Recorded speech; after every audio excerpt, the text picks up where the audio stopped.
Cheryl, what is your, how do you view this issue? What is your thought? Well, to be honest, I'm not surprised that Akmal and the gang will use this again to show that they are the best defender of Islam in Malaysia lah. So yeah, I'm not surprised at all. That's why, I was thinking, should I say anything about it? But because to be honest, it's clearly show that he will use anything to show that they are the defenders of Islam. Yeah, so that's why I'm not bothered. But since you asked for the opinion or my opinion, and yeah, I say why not? Yeah.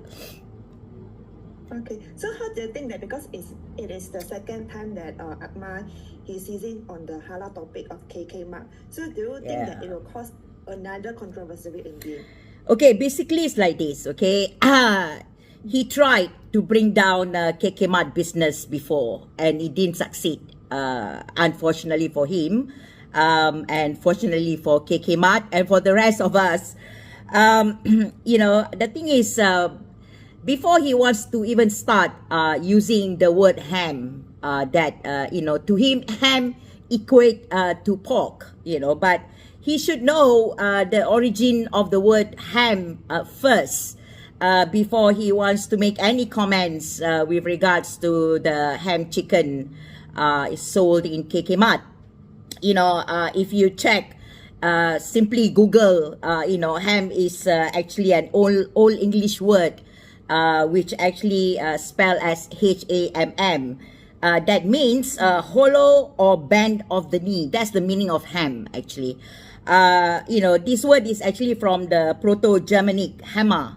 But then it turns into the modern meaning from thigh of a hog used for food. Okay, so basically the ham word is the action of this hollow, taking from the knee or something that makes it into the word ham. So it's not actually about pork, it is an old English word that's being used for the work or how they use in curing the ham, because pork, basically that's what they used to eat. It's their staple food, pork, in the olden days. Then it becomes what it is today. So ham is not pork. It doesn't mean pork. So that's what he has to understand, that it's not pork. But of course, he wants to jump on the bandwagon and show that it is all about pork, but it's not. So yeah, so that's where he fall flat on his assertion, about Kkmart. Yeah. Okay. By Siti opinion, do you think that if the so-called ham is not made by pork, should this product clearly mention it on the package to avoid controversy? Oh, come on. I mean, we are living in the day of, we are in the millennium, 2024.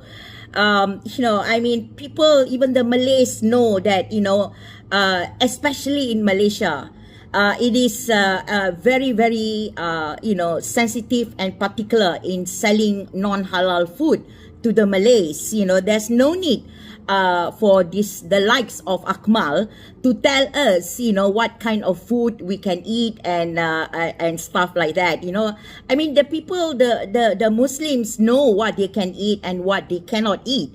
So, what is being used by Akmal now is only for his political mileage. He wants to be seen as the defenders of Islam. Again, that is what they use in our politics right now, which, unfortunately or fortunately for us, I think a lot of the Malays are seeing it through their actions and what they have been doing all this while. Thank God for the internet and social medias. So people are now more discerning in what they hear or they see. So I'm not worried about this Akmal and the type of these people. Yes. Why are those? Because we see this recent year there are so many religious issue keep floating up on each news platform. So why do you think that it is effective among these politicians in this recent year? You know why? Because for all these years, they have succeeded in brainwashing the Malays through the suraus, the school, the kindergarten, preschools, and or even in schools and higher education. So they think that that will be more successful for them to gain their political footage amongst the Muslims, amongst the Malays. So they keep on using these religious issues so that they will be seen as the defenders of Islam. So, you know, when the Malays votes, they will be voting for people who they deem or they think will be defending their faith first. Because that's what being sort of brainwashed into the minds of the Malays, the young Malays, and even, you know, those people who follow certain sort of ceramah or anything like that, you know, that we must first defend our religion. You know, I mean, to be honest, if the Muslims know that, you know, our religion, Islam, do not need defending, Allah do not need defending, this is why He is the Almighty. You know, but these people are using it for their own benefit, thinking that the Malays will vote for these type of people.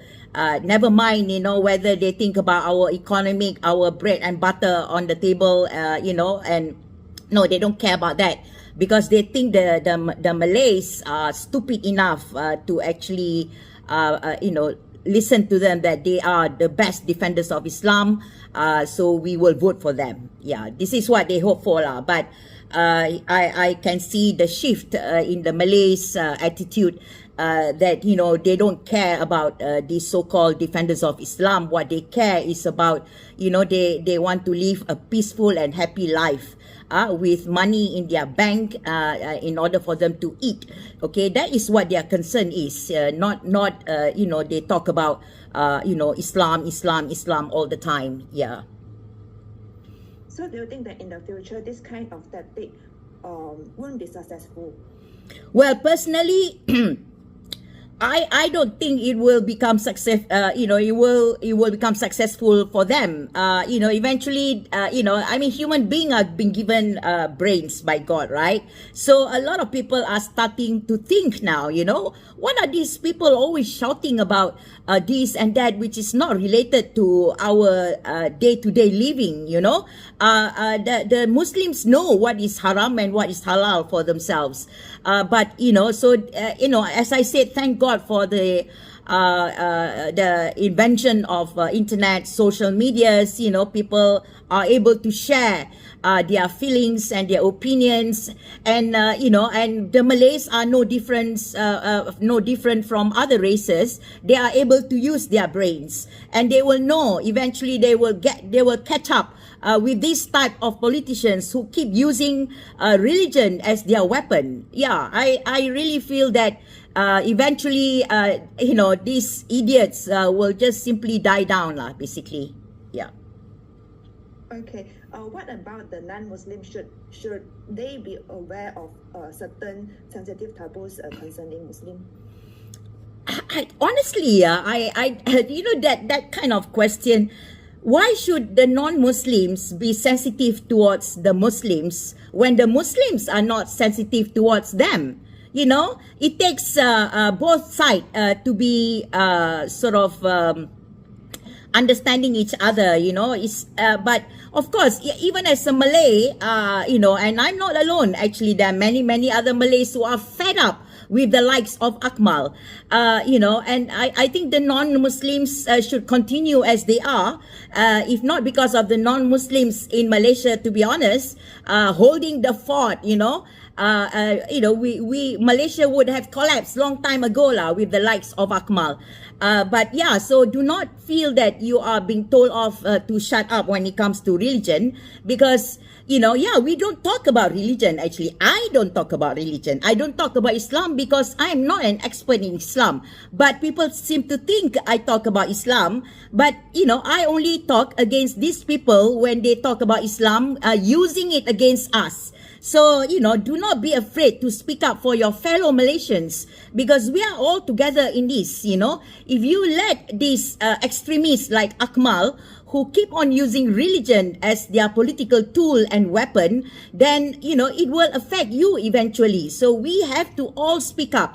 Malays or non-Malays, Muslims, non-Muslims, when it affect the build-up of this country, as a nation, we must speak up. We cannot just keep quiet. So, don't feel afraid to speak up against the likes of Akmal. There's nothing wrong with it because we have to bring these people down. We have to shut them up because if we keep quiet, that's when they feel that, oh yeah, we can continue with our disgusting and vile approach towards informing the public, because not everybody like us who will be reading and watching news and all that. There are many kampong people who will know nothing at all. They will just accept whatever the likes of Akmal will say, and they don't know better. So we are the people who must make sure that we stand firm in our belief that we are not allowing the likes of Akmal to take over our country. Okay, yeah. Okay. Kak, last question from me is that how do you think that the relevant parties should address on such issues?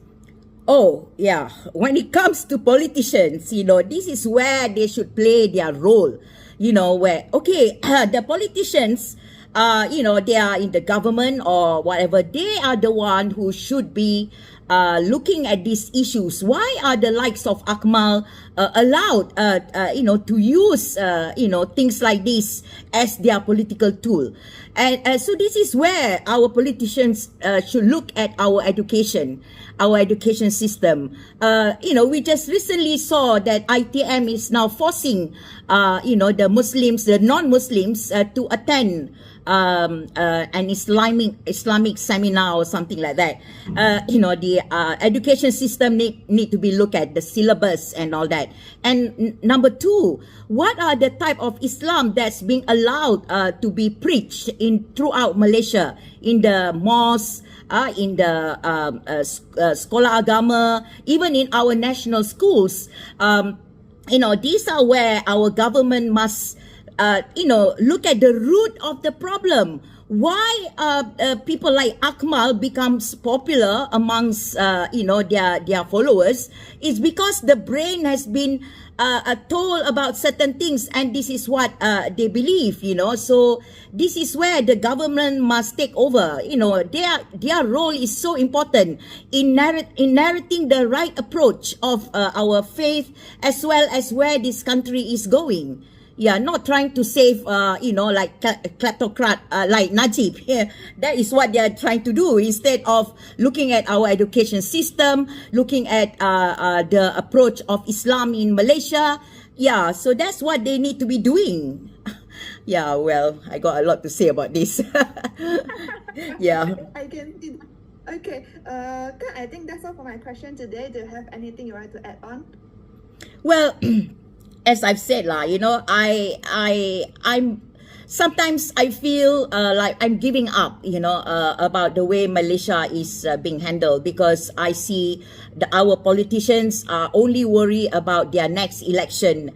They only want to make sure that they will get elected again or remain in power, instead of thinking how to make Malaysia more progressive, more successful, in terms of mind as well as body, as well as our economy and things like that. So I just feel that, it all comes down to the people that run this country, and we need to make them accountable. We cannot just keep quiet and not say anything against them. The excuses given is something that I cannot accept, because they say, oh, because it's a unity government, they have to make sure that they work together with. No, you do not work with, people who try to destroy this country by taking out, the biggest kleptocrat in the world, things like that.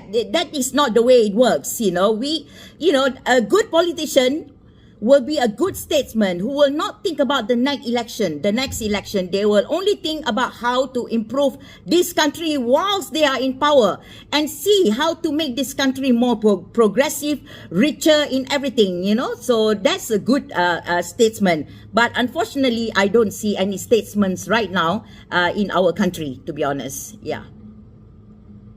Okay. Yeah, I think that's all for our interview today, Kak. Thank you. Thank you very much. Bye. Bye. Bye. There you go, guys. Semalam aku dah buat video berkenaan dengan ham and cheese yang ada di Kkmart dalam UM, yang mana UM minta Kkmart tu tutup sat, dia pun nak buat siasatan nak cek sama ada ham and cheese tu halal ke tak halal ataupun dia melanggar apa-apa peraturan. Ramailah yang kecam aku, kononnya aku menghalalkan benda yang haram. Dalam video tu aku tak sebut pun kata benda tu halal ataupun haram. Aku cuma kata tunggu hasil siasatan, jangan jadi macam Dr. Akmal Saleh, dia selalu lebih sudu daripada kuah. Dan ni dia pening sebabkan vendor kepada sandwich tu ketua bahagian MCA dekat Perak. Gaduh lah hampa. Aku cukup tak berkenan cara nak mempolitikkan benda-benda macam ni, sebab dia akan mengheret sekali penyokong-penyokong bercakap benda-benda yang tak perlu. Sampai ada yang kaitkan dengan YDPA apa semua, kan benda-benda yang tak bagus, tak harmoni untuk negara kita. Jadi ke mana isu tu? Jakim sahkan bahawa sandwich tu dia punya logo halal tu tak sah. Dan bila kita pidip lagi, syarikat vendor tu yang supply sandwich kepada Kkmart tu, mereka punya CJ halal dah tamat tempoh. Itulah isu dia sebenarnya. Dan Kkmart pun dah ambil tindakan guaman ke atas syarikat tersebut, sebab dia memberi risiko yang sangat besar kepada perniagaan Kkmart. So tindakan keras mesti diambil kepada syarikat vendor tersebut. Yang kedua, aku nampak penguatkuasaan lah awak jadi lemah sangat. Macam mana boleh terlepas kes-kes macam ni? Dan aku sebagai student yang pernah belajar di UM, kedai sebenarnya macam tu sangat-sangat diperlukan, terutamanya belah malam. Jadi bila UM ambil tindakan tutup Kkmart, aku faham perasaan student dia memberi kesan kepada mereka juga. Aku harap perkara ni dapat diselesaikan dengan segera.